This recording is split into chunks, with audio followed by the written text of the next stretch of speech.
Tzu Chi volunteers rushed to bring vegetables to a starving Hindu family in Kuala Lumpur.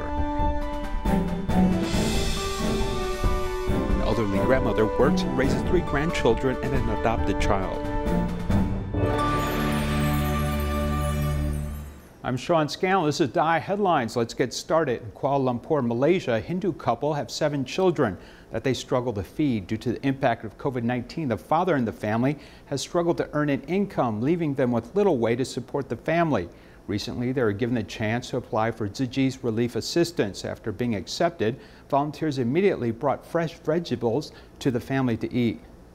Okay. Dalam ni tak ada benda apa yang makan lah. Susah nak cerita lah. Muniyama and her husband have 7 children, and they get by on the husband's part-time work at the construction site. This is my husband. He had an accident before and broke his leg. Now he is doing construction. Gunasgaran is the financial pillar of his family of 9, but the pandemic has impacted his work schedule, reducing his salary. His health is also affected due to the growing lymphoma on his left side. My waist hurts at times due to this growing lymphoma. When the days look bad, Muniyama continues to uphold a positive attitude when facing challenges in life. When I am feeling down, seeing the children play so happily with one another uplifts me. No matter how hard or helpless life seems, it's important to take care of the kids. These vegetables are for your family. You can cook them for the kids to eat, as vegetables are healthy and delicious. A vegetable wholesaler Tzu Chi volunteer Tzu Chi presented a box of veggies for the family to help them get enough nutrients. The eggplant can be stir-fried. My children like eggplants. They like pumpkin even more because it's sweet. And I love tomatoes. I'm so happy to receive so many vegetables. This pot of veggies is definitely helpful to us.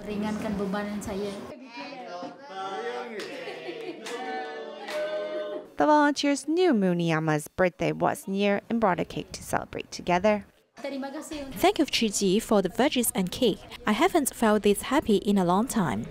Muniyama was approved for Tzu Chi's relief assistance, and volunteers presented her family with the cash card, hoping it will help them get through the difficult days ahead.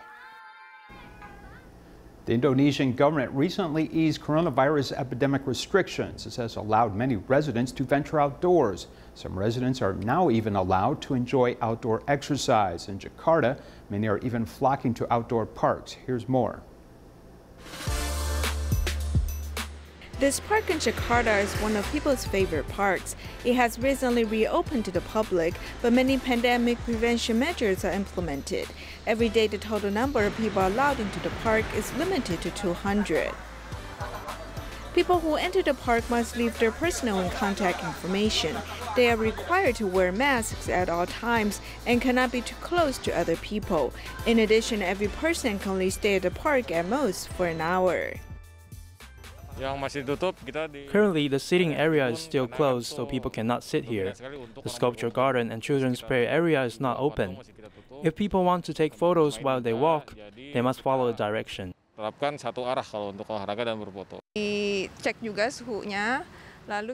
We have measured our temperature and wash our hands.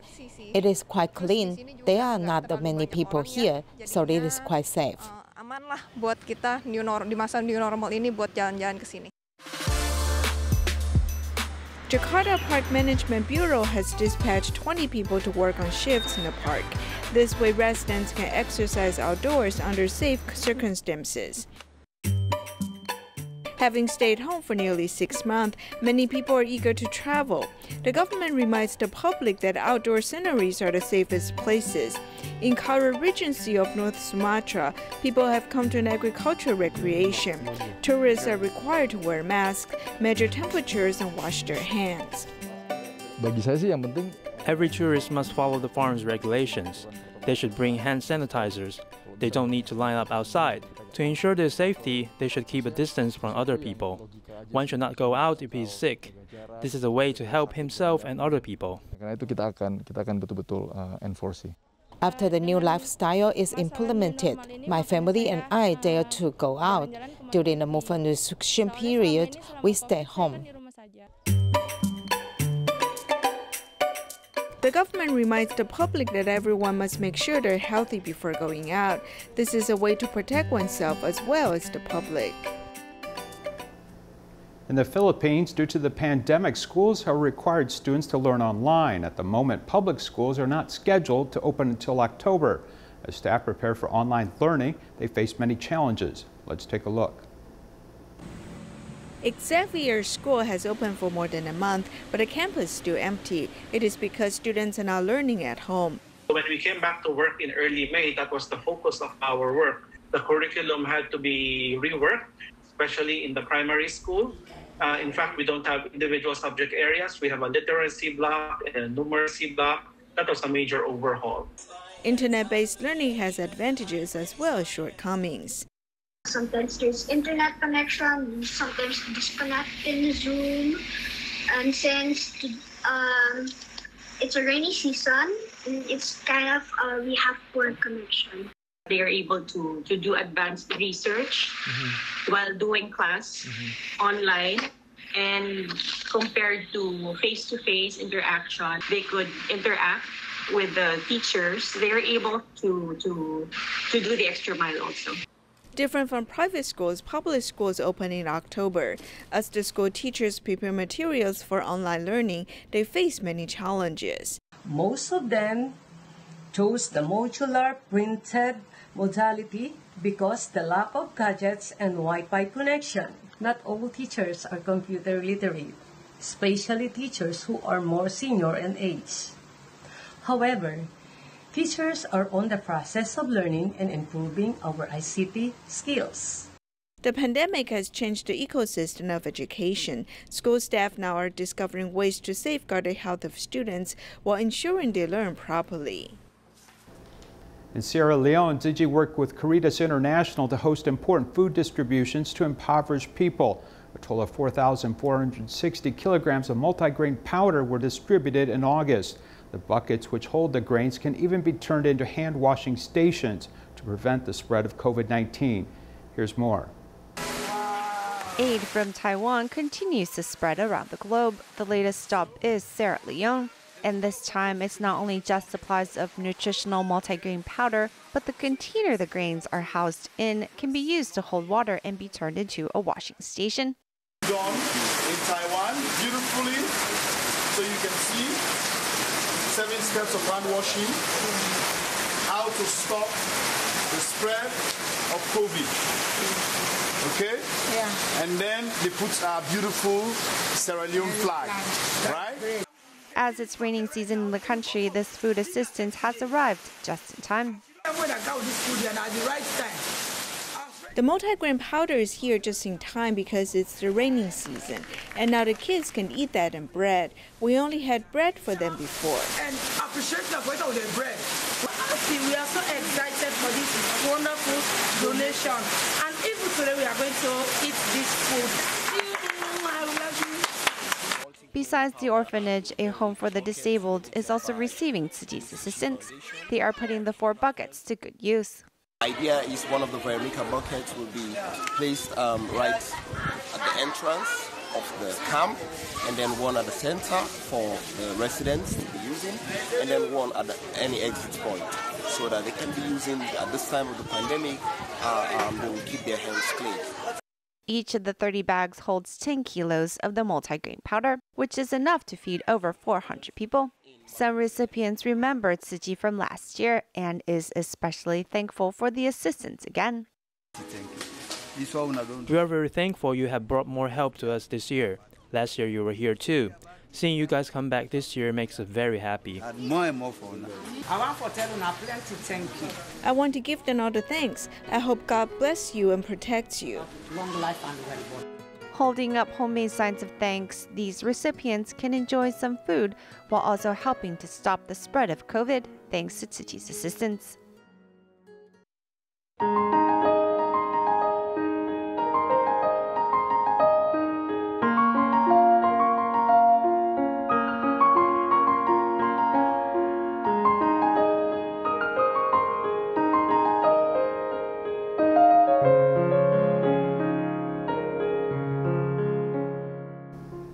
A member of the Puyuma tribe, Hong Yulan, adopted her friend's grandson 13 years ago because she passed away. She also cares for 3 grandchildren of her own. During the day, she works odd jobs to support the family. Despite the difficulty of her life, she believes these hardships have taught her that, in fact, it is these children which make her life rich in spirit.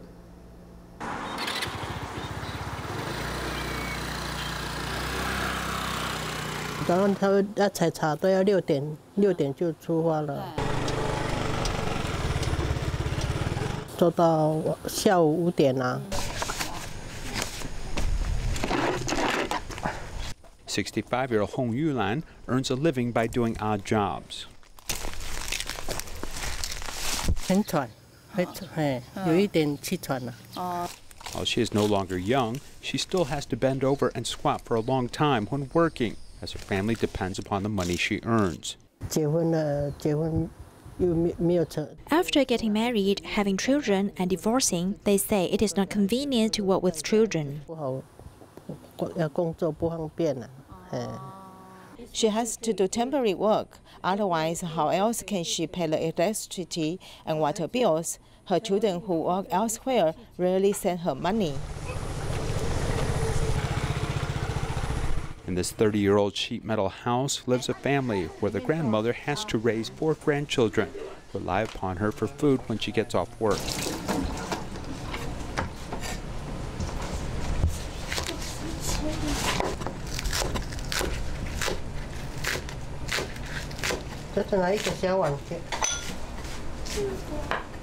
Among them is little helper Chen Shanzi, who was a child adopted by this grandmother 11 years ago.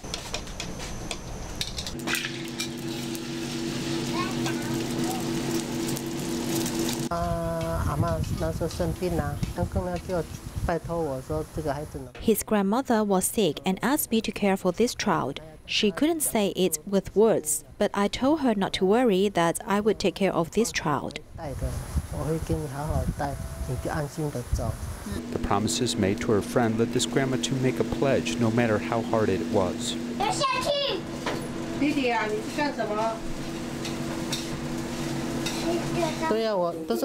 It's all up to me. Now lately, after they observing me, they will do their share to help, whether it is to wash the younger sister or fry an egg.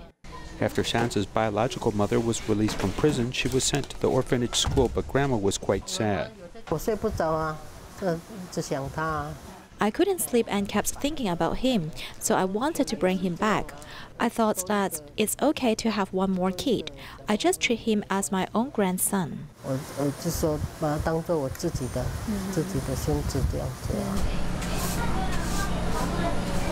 The older children learn how to share some household chores to help the grandmother.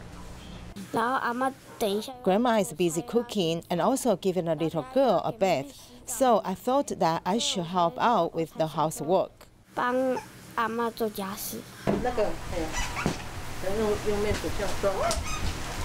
要赚钱养他。为什么？因为他很辛苦。 If you see your children grow up healthy and independent, this is good.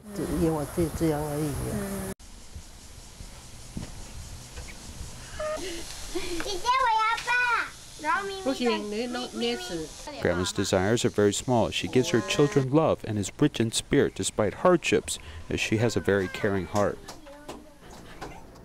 Beijing Tzu Chi volunteers have been supporting impoverished students in nearby mountainous areas. This assistance has helped the students pursue a better education. Before school starts, volunteers visit the impoverished students to better understand their situation and give them encouragement for the upcoming school year. As school is about to start, Beijing Tzu Chi volunteers who are concerned about impoverished students in Yi County have traveled to the mountains to visit them.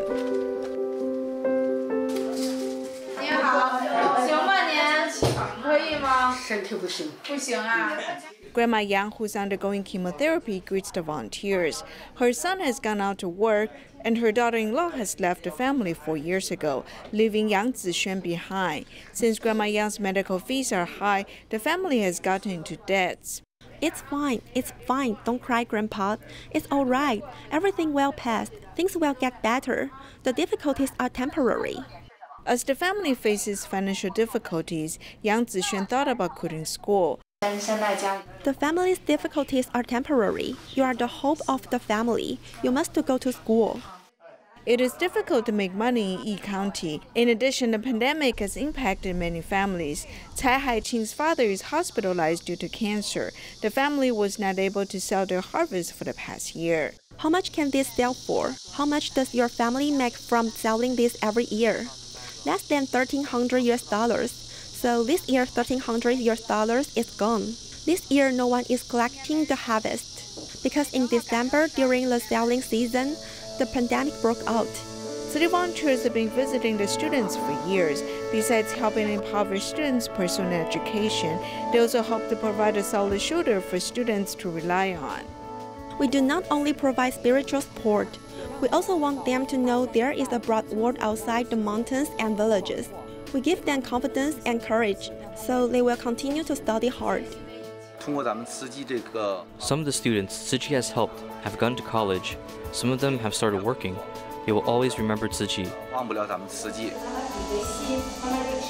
Volunteers' companionship has allowed the students in the mountains to have the courage to pursue their dreams.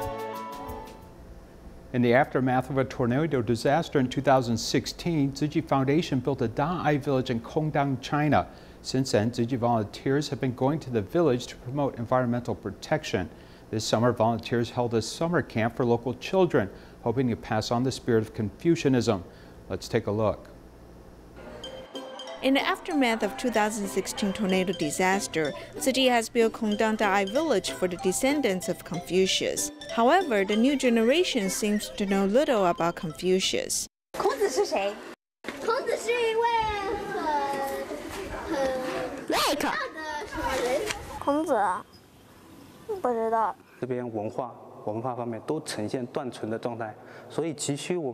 There is a gap when it comes to passing on culture, so it is urgent to revive the culture.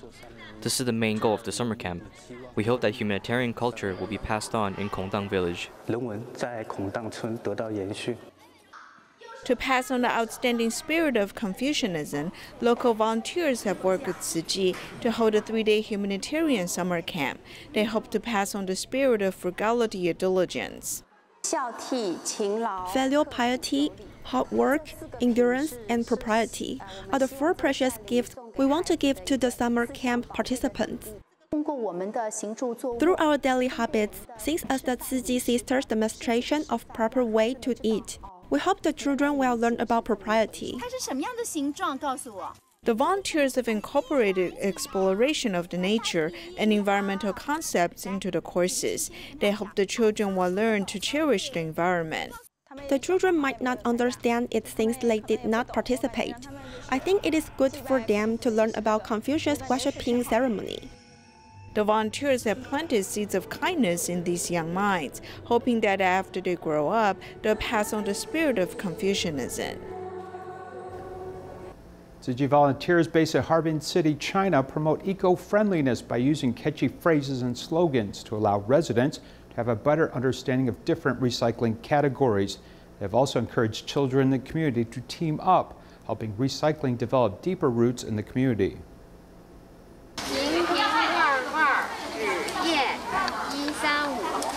It's certainly hard to memorize the categories for recycling. Therefore, participants and volunteers call it the phrases to strengthen memorization. Pop quizzes on the subject become easy to locals.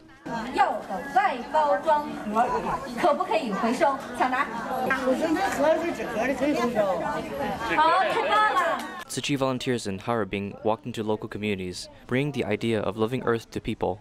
We're actually showing love while doing recycling. We sort these items into categories easily, therefore it becomes easier to recycle and avoids the fate of becoming trash. While the adults bend and sit down to clean their community, the children teamed up to form a recycling ambassador team, walking around the community with promotional cards.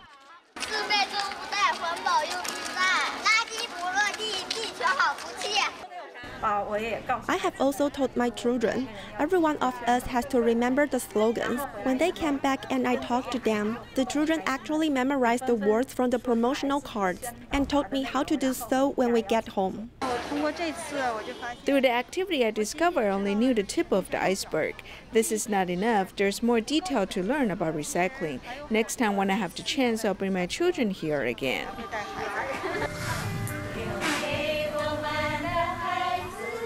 The ideas of eco-friendliness have made an impact to participants. From recycling as an individual to bring others into recycling, it's our job to save the earth. A recycling station in Geelong's Jingsa Hall remains open no matter the weather or day. Recycling volunteers clock in every day, contributing to the environment. The recycling station's representative, Lai Albo, is fully committed to recycling. She told us that the earth is sick. We shouldn't throw away plastic bags since this will only worsen global warming. Don't throw away that plastic bag, I'll wash it. Why do we throw it away? I'll wash it myself because we wouldn't have to burn it. Dealing with recyclables with a swift hand and knowing the plastics well, recycling station representative Lai Abao does not allow a tiny mistake which causes harm to the environment. Even under high heat, she continues her work. I follow Master Zheng Yan's teachings and I incorporate these teachings into my daily life. We have to first receive Dharma teachings and then we can help ourselves. After that, we may help others. A child suffering from Tourette's syndrome, Ke Xuanjie, is a helper to Lai Abao. As he is skilled in categorizing recyclables, he found a second home here at the recycling station. Aunt Abao really takes care of me and teaches me a lot about Master Cheng Yan's sayings. She also taught me rules of the recycling station. When I'm wrong, she reminds me. Although the recyclables organized to go is enormous, and it relies on drivers driving by to pick up, whenever there is a need to carry, Xie Yunran, without saying a word, sets off to collect more. My sister goes to Tzu Chi every day. I'm touched by that. Once I saw these old recycling bodhisattvas and witnessed their good hearts, whenever I do recycling, I feel happier. Lai Ayu's small motorcycle is also a source of recyclables for this recycling station. This is dirtier. I bring it here since I have collected this already. At the high age of 80 years old, Tzu Chi volunteer Lai Ayu has commitment to do recycling. As long as she can move, she will continue to do recycling. If we pick these bottles up, we can save people. This is for sentient beings and the earth. This is not for myself. 3 generations, young, mid-aged, and old people, have come together to contribute to the environment and find a second home at this recycling station. The Tzu Chi Foundation and Hualien County government invited youth theater to perform Meeting with Bodhisattva to express gratitude to heroes during the coronavirus epidemic. We leave you with these images. Goodbye.